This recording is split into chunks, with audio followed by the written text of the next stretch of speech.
they are freight forwarded. Polish people, European, Lebanese, Chinese. The code of ethics when it's being reviewed should put there. What is the punishment if you are found not to be a Nigerian citizen? Because for national security reasons, apart from competitiveness, we have a federal competition agency. As part of our code of conduct, the law should recognize that, as is done in some other countries, custom brokers, that is the arm of freight forwarding, should earn a commission for revenue generated. Yes. And the code of conduct will have it, if you take more than the revenue you are due to you, what is the punishment? So that it becomes clear that it is documented in our code, documented in the law. The Honorable Minister of Finance is, from the information available to me, amenable to that position. And she has made it clear, sir, to the National Assembly, that the custom bill must not pass. It was in public that it cannot pass, because customs is an implementing agency of fiscal policy, and the fiscal policy is made by the Ministry of Finance. So custom implements policy. And my last point, sir, that I told you straight. CRFFN.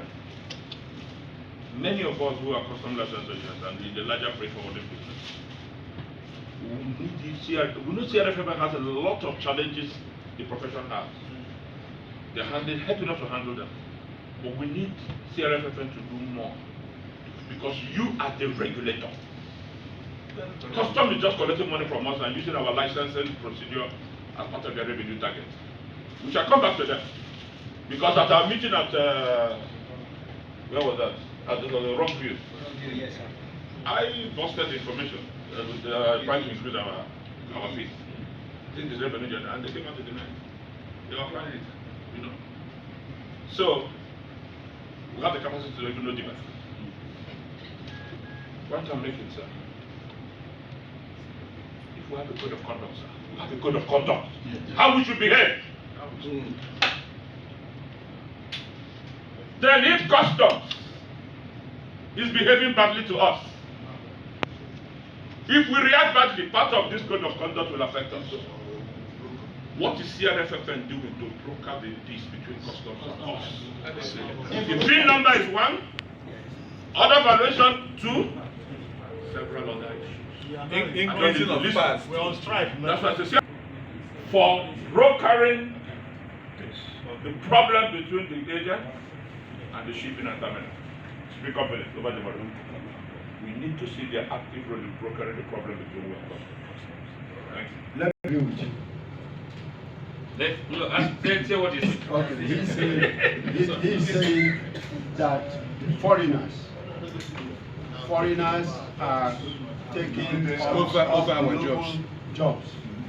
That cannot happen in America. And I agree with you. Even in Ghana here. Yes, even in Ghana here. Now I made that presentation to both the NNPC and the National Assembly then 2007. And I said there is difference between Nigerian content and local content. Because then they will tell you, oh, Panapena is local, is Nigerian content. Now, what that means is any company that is registered in the Federal Republic of Nigeria has become a Nigerian content. If an entity of Nigeria is part of the... They do it. They will register company, put 2 or 3 Nigerians there, make one Nigerian chairman, and every year they give him money to go on holidays with his family. He doesn't know what they will do. So I proposed, I presented that please keep Nigerian content on one side. I'm interested in local content. And local content is Nigerian company. Almost 100% Nigerian company, which is what local content is trying to achieve. If you present a bid in any of the IOCs, the local content company will go through it first to see the local content inside. It doesn't matter who owns the company. So I agree with you that for security purposes, let Nigerians do the custom clearance, which is local. Yes. The freight forwarding aspect of the job, which is international, can be thrown open. So on that, I agree with you. Okay, hang on a minute.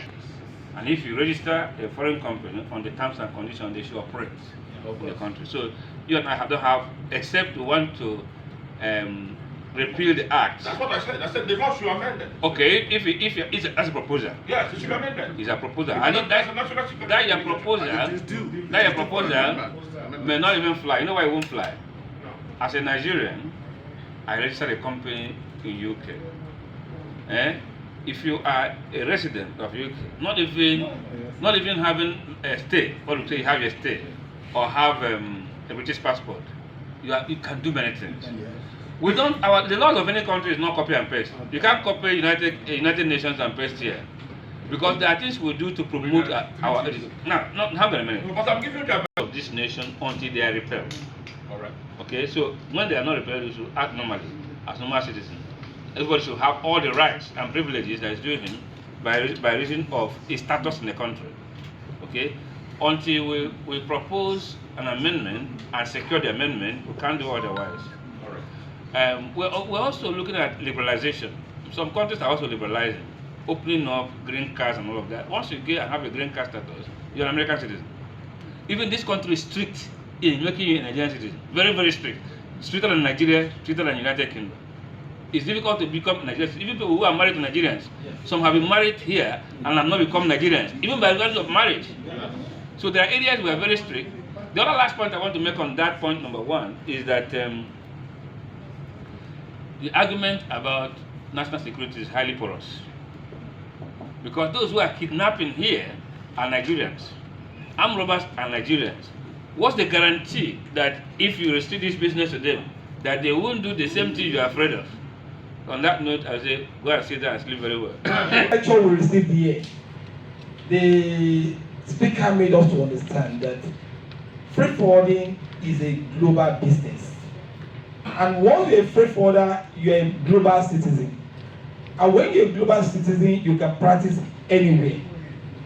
We've also mentioned here of AFTA, that as an AFTA country, you have the right to also operate in any African countries. So if you now come and say, foreigners cannot come, all we need to do, like he has been saying, is let us improve on our capacity. Are we shying away from competing? If you can allow foreigners to come here, they allow you to come to their country. Some of us have also registered as a freight forwarder. Yes. I was surprised when I was talking about Ghana. I registered in Ghana 2005. I've been practicing since. I'm giving you hold on, please. We are not here to argue. If you also have your VAT, you bring your VAT on the table. We are not here to dispute who is more superior in argument or not. I'm coming. The days of global war has gone. We are in a global neighborhood, and we must think like a citizen of the world. Those days, you need information letters before you know what is happening abroad. But today, within your confine, you can see what is happening in America now. The world is advancing, and that's what we've been emphasizing. If somebody is saying, look, let's do it the way it used to be done those days, nobody will listen to you. We must align with international best practices, and that's where we are going. It's theater diploma, an international diploma. It allows you to practice everywhere in the world. Because you're having theater diploma, not Nigerian diploma. Okay, so if you can practice everywhere in the world, why can't another person who has theater diploma in Ghana practice here? That's number one. The other thing about capacity is very important. You see, for a long time we have this cabotage law. Has it worked? Has cabotage, because what you are saying, cabotage. Has cabotage, wait, forget about frustration. That is okay, capacity issues. let's preserve this for Nigerians. It will not fly because you don't have the capacity. There are rules Okay, and exemptions. on that note, gentlemen, go home. I dismiss you. Class, I dismiss you.